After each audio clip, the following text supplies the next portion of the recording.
let's talk about what you can do with forms in HTML5. In particular, all the new user interface elements, not just the input elements.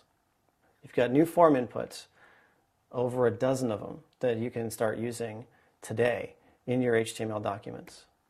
You've got an output element and a details element, and I'll describe a little more about how those work.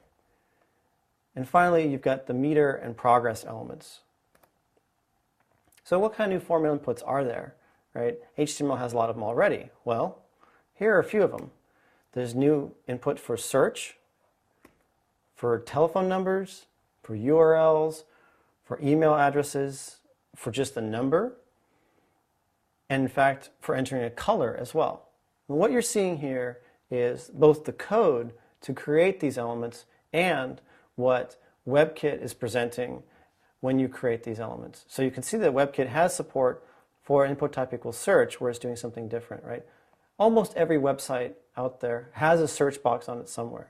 And this helps you semantically indicate to the browser that, hey, this is a search box that I'm searching in for this website. What difference does that make? Well, by telling the browser this is a search input rather than just some random text input, the browser can then apply some heuristics. For example, if the user has searched for a bunch of things on your site before, they can then pre-fill a drop-down with suggested search items or recent searches, and that enhances the user experience.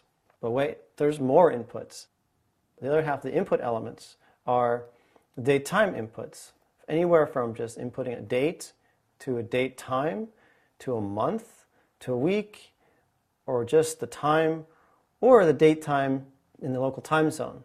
So as you can see here, all of these look the same and are essentially just text boxes in WebKit. So you might be wondering, well, what's the advantage of using these? Well, we'll get to that. In summary, though, there's lots of new input types. There is some partial support in browsers today, as you can see from input type equals search, but more so, let's take a look at what the other browsers do. Here's a page that lists all those new input types, and one more that I haven't quite talked about. We'll get to input type equals range, and shows you that in WebKit, input type equals search is supported, and input type equals range is supported. Range is kind of cool because it allows the user to indicate a value in a range, and you get to set the min and the max, and what the current value is, optimum, all that through attributes. And it gives them a little slider. It's a little bit nicer than having to type a number or potentially click up or down through various different values. Let's take a look at what it looks like in Firefox. All these are just plain text input fields, which is nice. At least you get something, and the user can enter in a value, which means you're going to have to implement, if you use one of these in Firefox, some JavaScript to handle it, which you would have to do today anyway.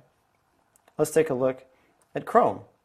Chrome, very similar to WebKit, because it happens to use WebKit as its rendering engine, also supports input type equals search and input type equals range. Now how about Opera? Wow, there's a lot going on here. Looks like Opera doesn't really do anything special for search or tell, but URL. Let's take a look at that. It's got a little icon indicating, hey, this is a URL. Similarly for email, it has a little icon affordance for that as well. Input type equals number looks like it provides us a place where we can type a number or enter a number using up and down arrows. As you can see, there's still some challenges with these new input elements, the numbers being cropped. I'm not quite sure what's going on there, but this is obviously getting towards the cutting edge of HTML5. Interesting developments. Color, no one's implemented that so far. And notice that the slider looks different in Opera than it did in Safari and WebKit or Chrome. Finally, the date and time inputs. Look at what Opera's done. This is amazing. You just hit one little drop down and it gives you a whole date and time. All I did was input type equals date, and this is what the browser is generating for me. I can go through different months. I can pick a day and it displays it. Same thing with the date time. And I can pick the time separately. It's cropped again. A little bit of a challenge there. I can pick a month. So if I pick a month of July, what happens? Displays cropped again. Here, a week. Displays the week in ISO week standard. And the time. And a date time in local time zones. So, what does this mean for us as web developers? Well, there is some partial support. And in browsers that don't support these new input types, you've got good fallback text box behavior. In other words, it just looks like a plain old input type equals text. If you need to add support to processing these specific types or to the various browsers that you want to support, you'll need to add JavaScript to do that. But you have to do that today anyway. What I recommend is that you start with simple uses.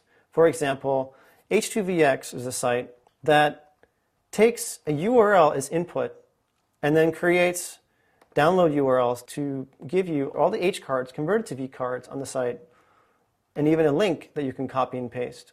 So here we've got an input that's a URL. And for the most part, it just looks like a normal text box. But by using input type equals URL, you're indicating the semantic that the expectation is that the user will enter a URL.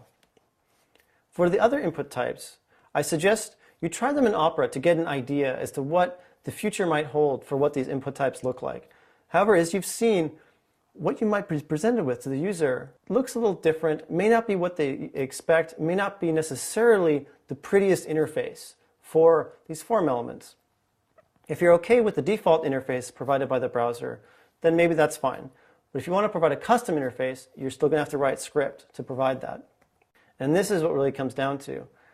As a web designer, you're really concerned about the overall experience that the user has visiting your site.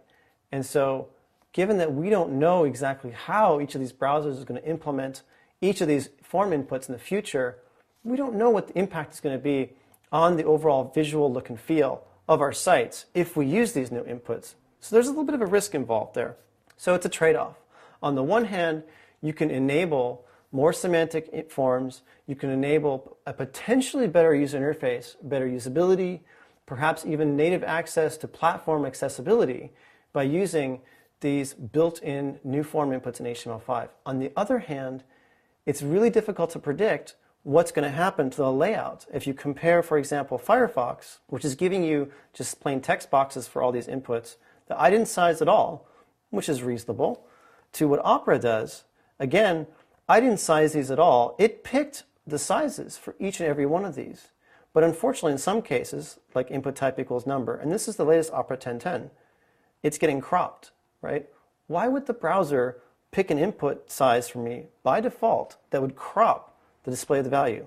I have no idea. I think it's because we're starting to get into the more cutting edge of HTML5 features, and because a lot of folks maybe aren't depending on these as much, perhaps the browsers haven't provided as high a quality of implementation as they could.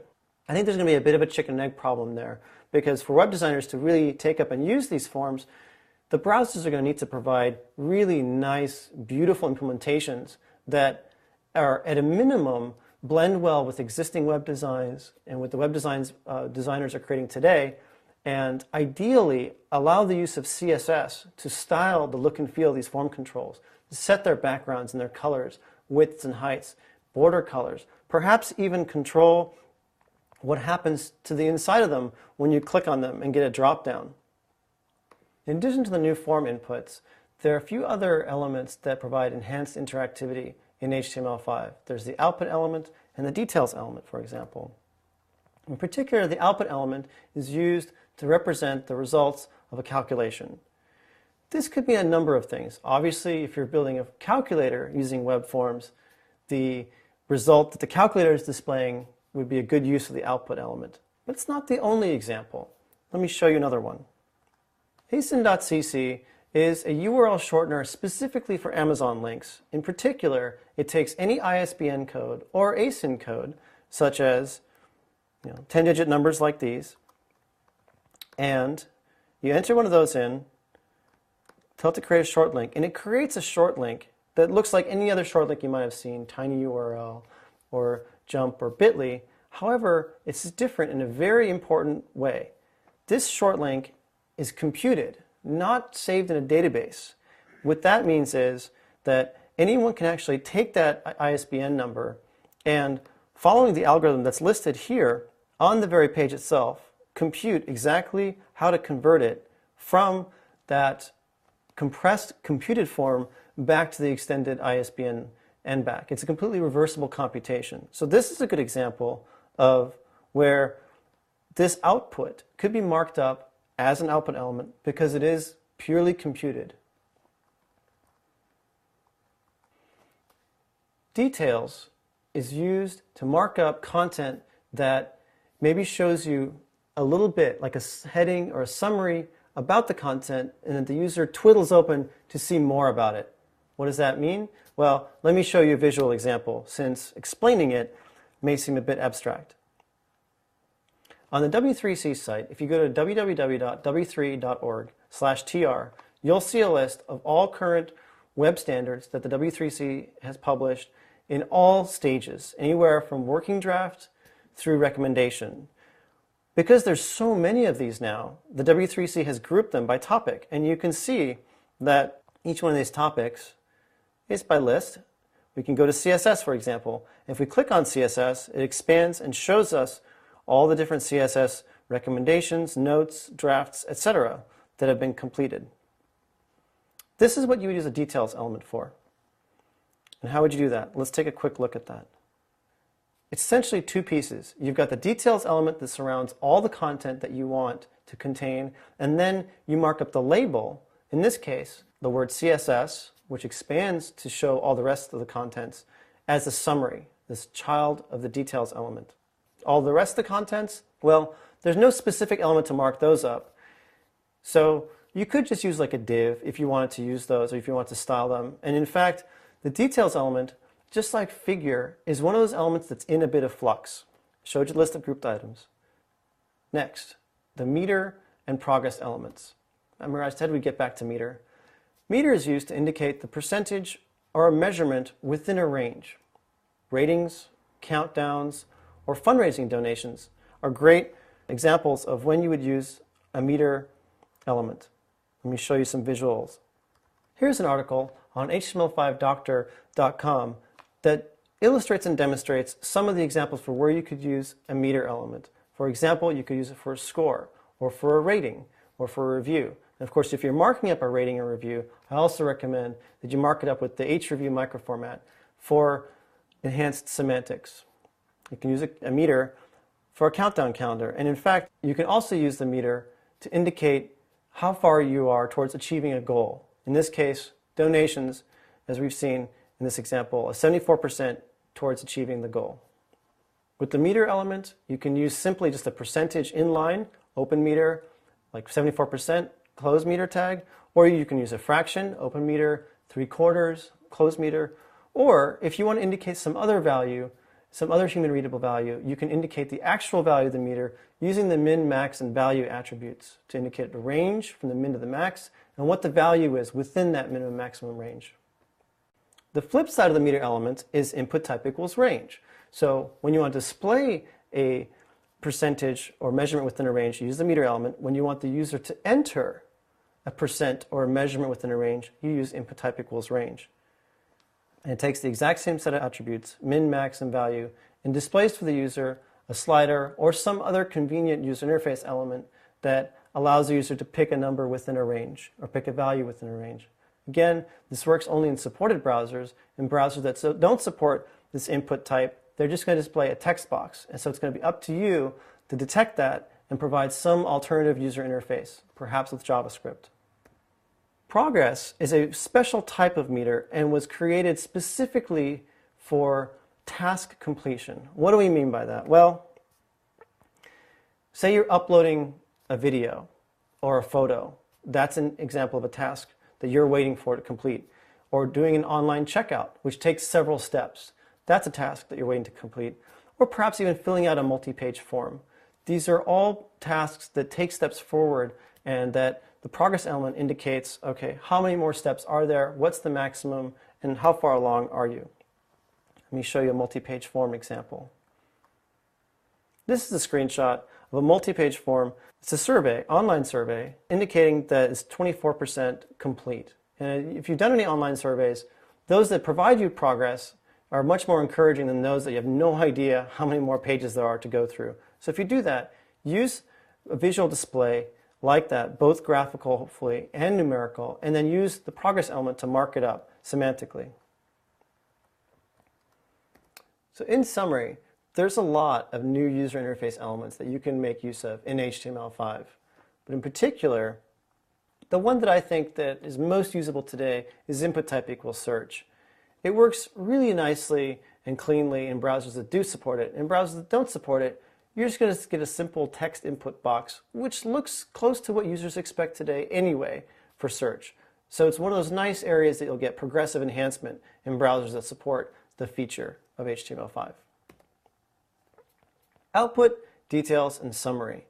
These are elements that currently aren't adding that much interactivity, so I would say use them cautiously. You're not sure exactly what the impact's going to be on your interface. For the most part, if you use output, it makes semantic sense. It's not going to alter the appearance there, or rather it shouldn't, as far as we know. I think it's worth using. Details and summary, like I mentioned, are a little bit in flux. The way that you embed the summary, that's changed over time. Similar to figure and fig caption, it's an element that's been in flux that we should really be more cautious with. Now, what I would recommend is perhaps using these elements in a little bit more experimental pages that you don't need to have out there and in production for a long amount of time. It's not clear that these elements are going to be what we end up using in HTML5. The meter and progress elements show a lot of promise for marking up otherwise non-semantic graphic elements in pages. So go ahead and use these and mark up your existing code. Like, don't change what you have, just add around it the meter or the progress elements to semantically provide more information to browsers that will be picking this information up.